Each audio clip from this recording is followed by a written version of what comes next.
Movie की शुरुआत होती है माइकल से, जो अपने घर के कोने कोने से $30,000 इकट्ठा करके डैडी के कैसीनो में पहुंचा। माइकल वैसे तो एक लॉ स्टूडेंट था, पर असल में उसकी कमाई सिर्फ जुआ सट्टा से ही होती थी, क्योंकि वह अपने प्रतियोगी के हाव भाव देखकर ही उनके कार्ड समझ जाता। अब इसी रात उसने अपनी ट्रिक्स लगानी शुरू करी, लेकिन शायद आज का दिन उसके लिए बिल्कुल ठीक नहीं था, क्योंकि उसकी सारी ट्रिक्स आज फेल होने लगी। साथ ही वो एक झटके में अपना सब कुछ हार गया। ये देखकर वह तनाव में आ गया कि अब मैं क्या करूं। तभी वह उसका दोस्त जॉय आया, जिसे माइकल को हारता देख काफी बुरा लगा।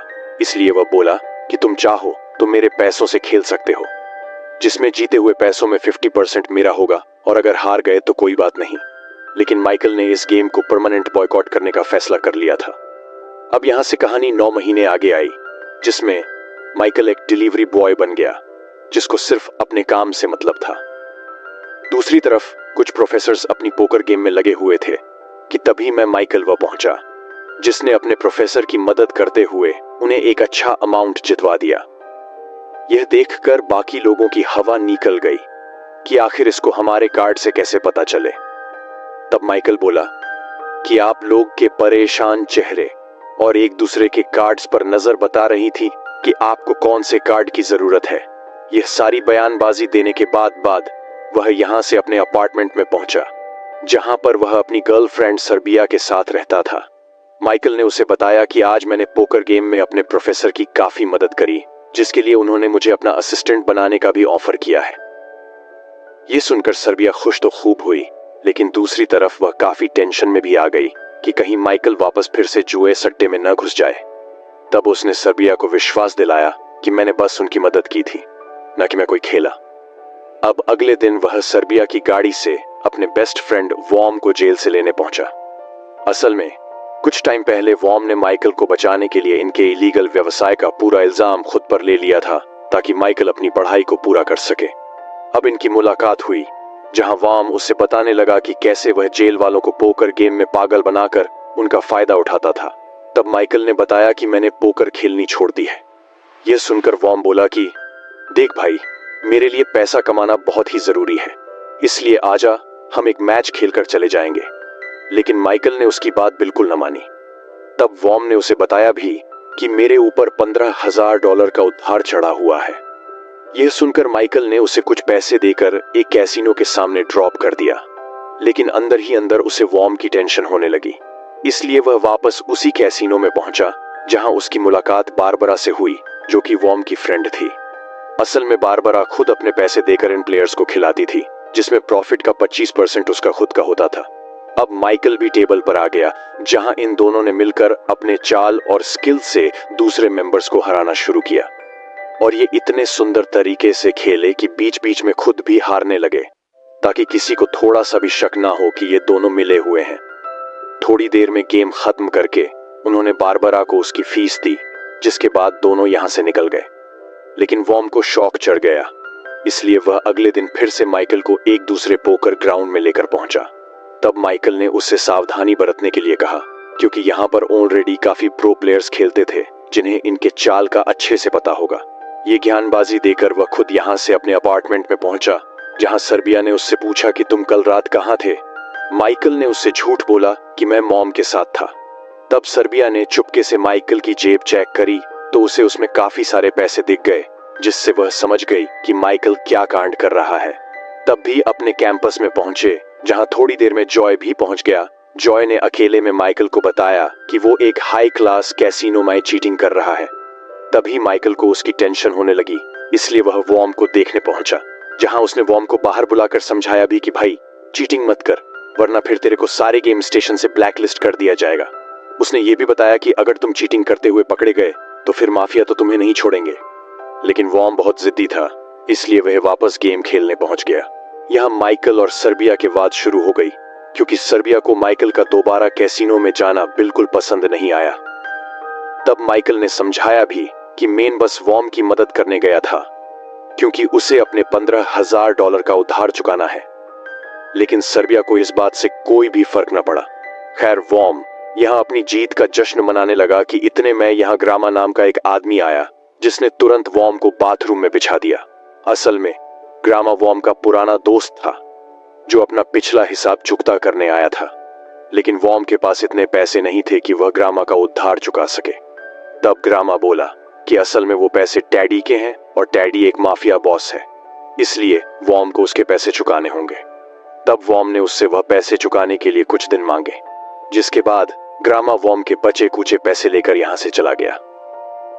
यहां माइकल भी अपने प्रोफेसर से मिला, जो कि ये जानने के लिए काफी एक्साइटेड थे कि आखिर वह बाकी लोगों के पत्ते कैसे पढ़ लेता है। माइकल बोला कि मैं सिर्फ उन लोगों के हाव भाव पर ध्यान देता हूं, साथ ही मैं अपने कार्ड के हिसाब से ही बाजी लगाता हूं। यह सुनकर प्रोफेसर काफी कंफ्यूज हुआ, क्योंकि ये बातें उसके सर के ऊपर से जा रही थी।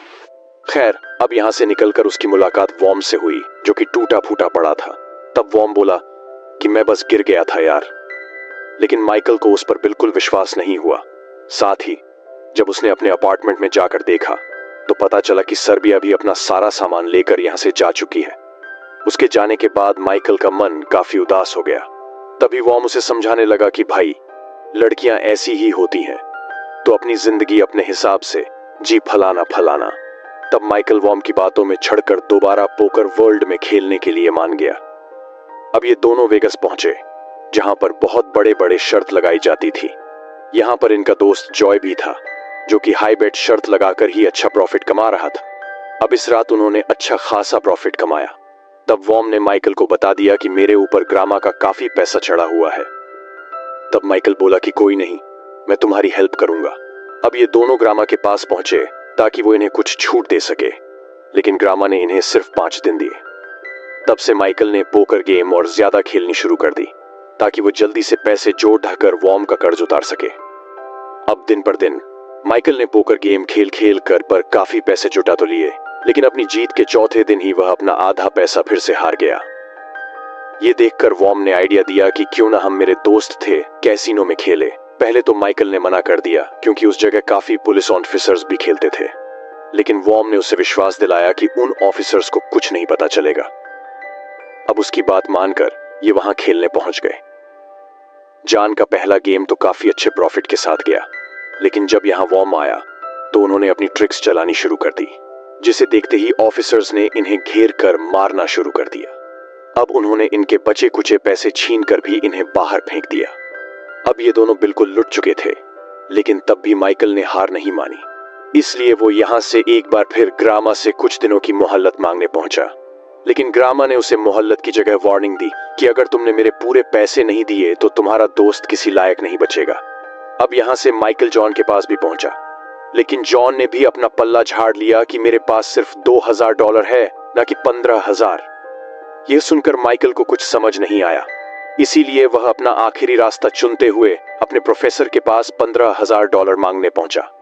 तब प्रोफेसर ने अपनी लिमिट के हिसाब से उसे $10,000 दे दिए कि तुम उन पैसों को रख सकते हो।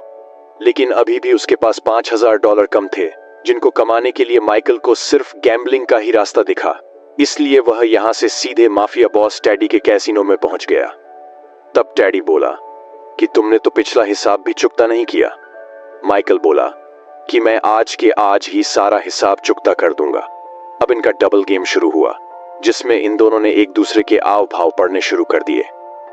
तब माइकल ने खुद पर काफी कंट्रोल रखते हुए टैडी से वह $5,000 जीत ली, जिससे कि उसने वॉर्म का उधार चुकाने का फैसला किया। लेकिन तब टैडी उसका मजाक बनाने लगा कि क्या हुआ बच्चे, तुम बस इतने प्रॉफिट से खुश हो गए। यह सुनकर माइकल दोबारा से उस टेबल पर बैठ गया, जिसके बाद उसने अपने जीनियस माइंड से टैडी को एक एक करके हराना शुरू किया। और पता है, ऐसे में उसने $10,000 को $60,000 बना दिया, जिसमें टैडी का भारी नुकसान हुआ। लेकिन तब भी टैडी ने माइकल को वह सारे पैसे दे दिए जिनसे माइकल ने वॉर्म का कर्जा उतारा। साथ ही उसने प्रोफेसर को उनके $10,000 भी वापस दिए। अगली सुबह वह लास्ट टाइम सर्बिया से मिलने पहुंचा, जिसे उसने बताया कि अब मैं वेगस जा रहा हूं ताकि पैसा ही पैसा हो। और इसी के साथ इस फिल्म की कहानी यहीं पर खत्म हो जाती है। बाकी इस वीडियो पर लाइक कमेंट करके बताओ कि ये वीडियो कैसी लगी। चलो फिर मिलेंगे हमारी अगली वीडियो में।